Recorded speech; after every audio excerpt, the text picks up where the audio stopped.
लिडारखौ leader बादि सिनायनो रोङाबा जाथिया अलखदाव गोलैगोन बे ओनसोलाव थानाय बिभिन्न जाति जनगोष्ठीफ्रा दिनै अलखदाव गोलैगोन बे अलखदानो जादों नङा होमबा बे अलखदानो जादों कुसुगावआव जुदि 300 भटआव जेना मोनबा बिसिनाबो हिसाबा मिलाय खालामोन जों 18था मोनबाय कंग्रेसनि मोनसे दिनै जिएसपिनि मोनसे मोनबायमोन नङा होमबा उना बर'नि मोनसे मोनबायमोन बैसोर बुद्रुबाबो बुद्रुखौनो हालामोन जोंजोंनो फैखाजोब्बायमोन बयबो बे गांसे भटआव माबादि जादों नङा सासे खमाव सरकार जायाखै जोंना थांनाय बाराव सासे खमावनो ओंखायनो गांसे भटनि बेसेनाबो बिदिनो सरकारबो सिफायनो हायो सरकारखौबो लाबोनो हायो ओंखायनो नोंथांमोनहा इजि लानो नाङा आं गैयाबाबो जायो बिदि नङा नोंथांमोनहा बे आमाय आनावमोनहा मोजां खामानि माव नङा होमबा जों मोजां खामानि मावनांगोन जे खामानिखौ मावो बेखौ फेनेमनानै मावनांगौ नङा होमबा मोजां मोननानै मावनांगौ मोजां मोननानै मावाबा गाज्रि जायो नङा होमबा नोङो बे ओंख्रि संनायानो बैयावबो थांला बैयाव थांला अनला ओंख्रि उनाव थावला बिदि जायो नङा होमबा बिदि थावै जायो नों संबाय नालाय मोजां दायित्व लानानै सं रुवाथिया जि सबायजों आराम सबायजों दाउजों संबाय ओमफ्राय संख्रि थंख्रि होना आराम रुवाथि मालाय बैयाव एसे माबा लायब्रबदों बिहामजोआ फैना संख्रि जाव होफैबाय ओइ संख्रिखौ बेसेबां गाबोन आं एसे बावहाय दा साखिना खांदों होनलांबावबाय रुवाथिखौ दाना साखिबाय मा जाखो संख्रियानो जानो हाला ओजों माहाजोना जोग दावहरबाय थोरसिखौनो नङा होमबा बिदि जायोना जाया जायो ओंखायनो जे खामानिखौ मावो अननानै मावनांगौ सासे साइन्टिस्टआ बुंदों नों एलबार्ट आइनस्टाइना मिथिबाय ओंखायनो बे साइन्टिस्ट हिसाबै गाव रिकगनाइज मोनदों मोजां मावनो हादों ओंखायनो जे खामानिखौ मावो मोजां मोननानै मावनांगौ हाग्रामाया सासन भार लादों मोजां मावदों रायजोफ्रा दा हाग्रामाल' होनबाय थायो नंगौना नङा प्रमद बर'आ दायित्व लादों मोजां लाथोंमोन नङा होमबा नों बिटिआर सुक्ति खालामबायब्रा थिखिन्थ' मोजां सालायदो मा पावारखौ हरलाबायनांगौ नङा होमबा मा साख्रि गैयि खालामलाबायनांगौ मानो गामिखौ दानख'लाबाय होनांगौ नंगौना नङा मा रायजो सालायनाय बेलाय जों जेबो होनाखैना नों देरहाबाय दे मोजां सालायदो पावारखौलाय मानो हरनांगौ जाखो गावनि मोनखानायखौलाय बे जाबाय रायजो खुंग्रा नङा बे महामद बिन थुगलक होननाय बै समाव थुगलक फोलेरनि राजा बे फैसा सोलायलाबायनानै रायजोआ लथ'फुथुं जादों नङा होमबा जादोंना जायाखै जारिमिनखौ बयबो फरायबाय नङा होमबा सनानि फैसा बाहायदोंमोन दा थामानि फैसा बाहायबाय खुनु बिदेशनि मानसिया बेयाव बिजनेस खालामफैयाखिसै मानसिफ्रा रसा नांनानै थैजोब्बाय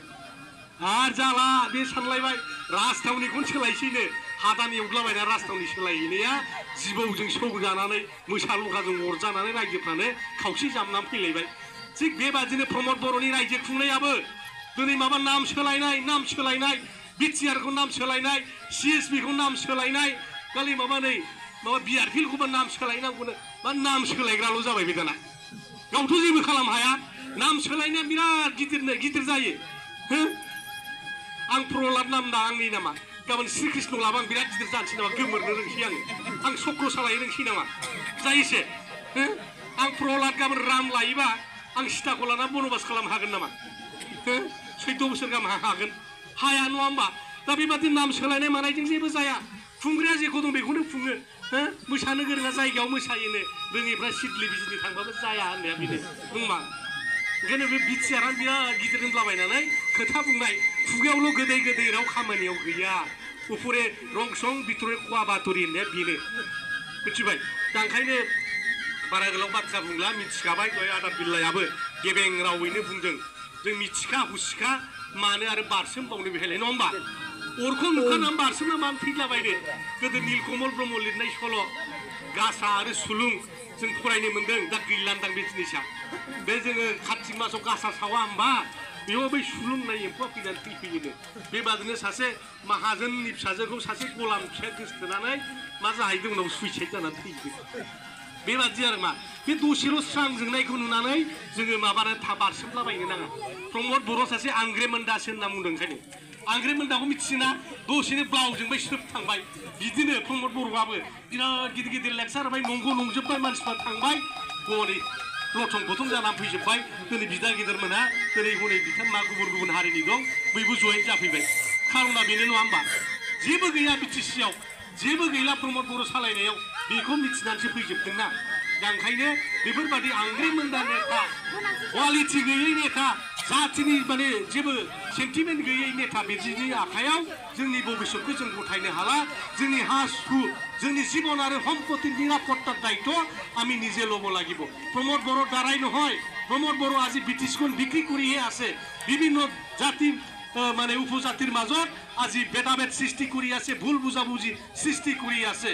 আজি আদিবাসীসকলক জনজাতিকৰণৰ কথা আছিল, তেখেতসকলে আজি কি বাধা দিয়ে আছে, কোনো সমৰ্থনটো দিয়া নাই।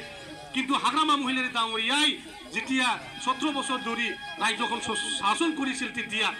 অসম চৰকাৰ ভাৰত চৰকাৰক আজি চৰকাৰী সিদ্ধান্ত লৈ পেলাই আজি প্ৰেৰণ কৰি দিছিল যে আমাৰ এই BTC অঞ্চলত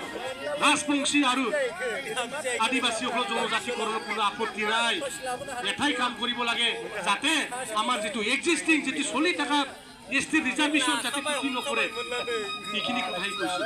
दा रायजो राजा नोंथांमोन ओंखामाथ' बयबो जागोन, संहैखानांगौ नङा होमबा? दा ओंखायनो जोङो मा खालामनांगौनो, सैज्य थानांगौ, सेक्रिफाइस खालामनो हानांगौ होनदों। सेक्रिफाइस खालामनो हाबा जेबो जाया। नांगौबा ओंखामखौ दिनैहाय सानफ्रामबो 8थायाव जायोमोन, नांगौ 9थायाव जागोन, नङा होमबा? बेबादि सानसे 1 minute can change your life होनना बुंदों। 1 मिनिटानो मानसिनि जिबनखौ सोलायहोयो होनना बुंदों। नोंथांमोना जुदि 1 मिनिटनि थाखाय जुदि सिद्धान्त लानो हायाब्ला बे नोंनि सारा जिबनखौनो धंस खालामगोन। मानसिफ्रा सानगोन बैयाव फैसा गनायखौ खनफ्लांबाय, नङा होमबा? बे फैसा गनाय खननायावनो नोंखौ सानगोन सोरबाया हनै सिखाव होननानै, नङा होमबा? सानगोन। ओंखायनो बेबादि बिराद सिद्धान्त खालामनांगौनि बिराद दरखार जादों दा। ओंखायनो जोङो गोसो मोदोम जिउ होनानै BPF आव थानानै खामानि मावदो। ओंखायनो हाग्रामा महिला सारा होनदों BTC खौ फाननानै जाजोबथारसैबा, सेंग्रा सिख्लाफोरखौ धंस खालामजोब्बायबा, गथ' गथायनि भबिष्यता धंस जाजोब्बा, हाखौ जुदि फाननानै जाजोब्बायब्ला, गोहोआनो गैलाबा, बिदि प्रमद बर'खौ BTC आव रायजो खुंनो बावनानै जोंनि ओनसोलखौ मानो धंस खालामबावनो? ओंखायनो हाग्रामा महिला सारा बुंदों BTC बासाव प्रमद बर' हाथाव, BTC बासाव प्रमद बर' हाथाव। बे दिनै अभियाना सोलिगासिनो दङ। बे অভিযাননি সাফা সাফা এজন সৈনিক হিসাবে আমি কাম কৰিব লাগিব আজিৰ তাৰিখত।